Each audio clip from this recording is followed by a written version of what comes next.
My latest video has sort of generated some debate, and with this guilty verdict for Jimmy Gargasolis. And the 2 points of contention: did he go up Burke Street, and did anybody die? Now, I actually thought, if at that point before the guilty verdict, I thought it was going to be a mentally unfit to stand trial, in which case I'm fully on board. But he didn't go up Burke Street, and nobody died. But that guilty verdict has just moved the goalposts for me. And I actually did a video a long while ago now about the statistics for the road statistics around this time, and there's no way they could have included all those injuries and the deaths in the statistics.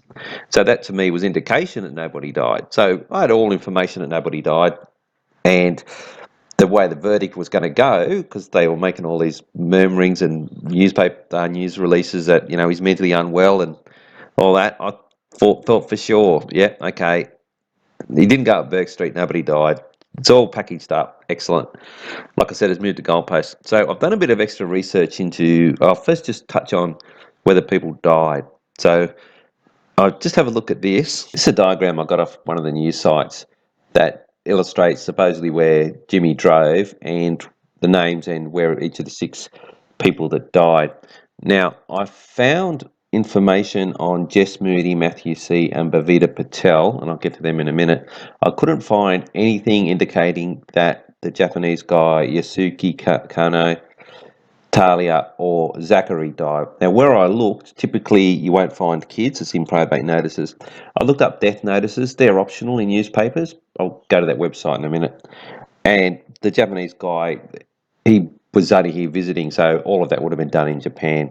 But like I said, I did find some information on Jess, Matthew, and Bhavita, so I'll get to them now. Now, this is the probate notice. Jessica Moody was from New South Wales, so this is our online registry. And there it is, Jessica Moody. And if you go down to the bottom there, Jessica Elizabeth Moody, Wattle Grove, date of notice 21st of the 8th, 2017. Like I said, this is a probate for distribution of estate. But the date of death, there it is, 20th of the 1st, 2017. Now, this is an actual legal process that's done through the courts in New South Wales. Now, I know people have said, look, they have control of the courts.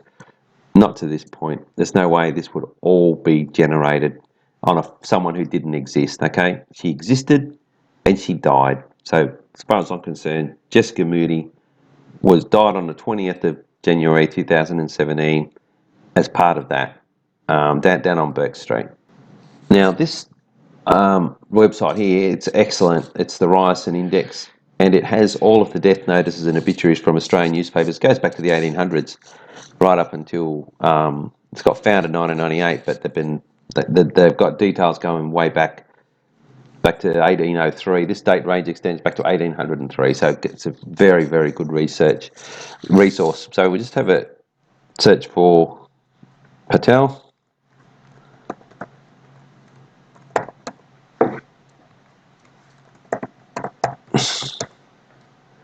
And we can see there, now this was in the Canberra Times. This is a probate notice. Bhavita Patel, late of Windsor, Victoria. Okay, it's a month and a bit later, but like I said, this is a probate notice. So there's an indication here that she died. Okay, and we'll just look up Matthew C. And this is a death notice. Now, he's from Western Australia. Death notice in the West Australian newspaper on the 24th of January 2017. There's a couple of different ones put there. Sometimes different family members will put in a different, their own tribute. So sometimes that happens. So that's why there's multiple entries there for him. But look, 20th of January 2017. There's more than one Matthew C perhaps, but I mean, let's go on. What are the chances? So to me, those 3 people died. I didn't find anything on Zachary or Talia or the Japanese guy, but like I said, there's reasons why. But at least these 3 people, I'm convinced, have died, and there's information here that indicates that they died. Again, like I said, people say the government has control over all of these things. Okay, this is what's in front of me. I don't think that's the case. I think these are real, and I think they did die. And this backs up that guilty verdict, because like I said in my comments, they could not find Jimmy Gargasolis guilty of murder if they just invented someone out of thin air, a name and that. They just couldn't do it.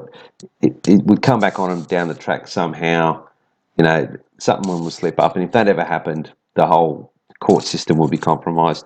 So the courts certainly will bend, as did that Justice Bellew when the AFP commissioner took over his courtroom. Not sure what's going on with ISIS. He's in court again tomorrow. So again, there's lots of twists and turns with these things, but they won't give a guilty verdict for a made-up person that never existed for a name. They just couldn't do it. They need records. You know, look, these three people died.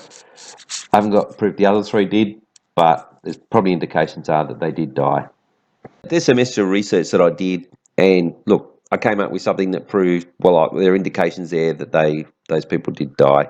And like I switched once that guilty verdict came down. I was with everyone else up until that came down. If it was just unfit to stand trial due to mental illness, I wouldn't have even worried about it. I would have just said, okay, you know, no one died. He didn't go up Burke Street, and you know, you can see all these idiots up this end.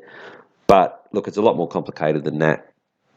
And I think that when I look at how they would write a script for this scene to go down, it just doesn't add to that. They didn't bring any laws. Like no one's allowed to have baseball bats in the city anymore or anything like that. There was no purpose to write into the script those two idiots to come out. So I still maintain that they weren't part of the script. They're the only ones that go near the cars. None of the other actors do.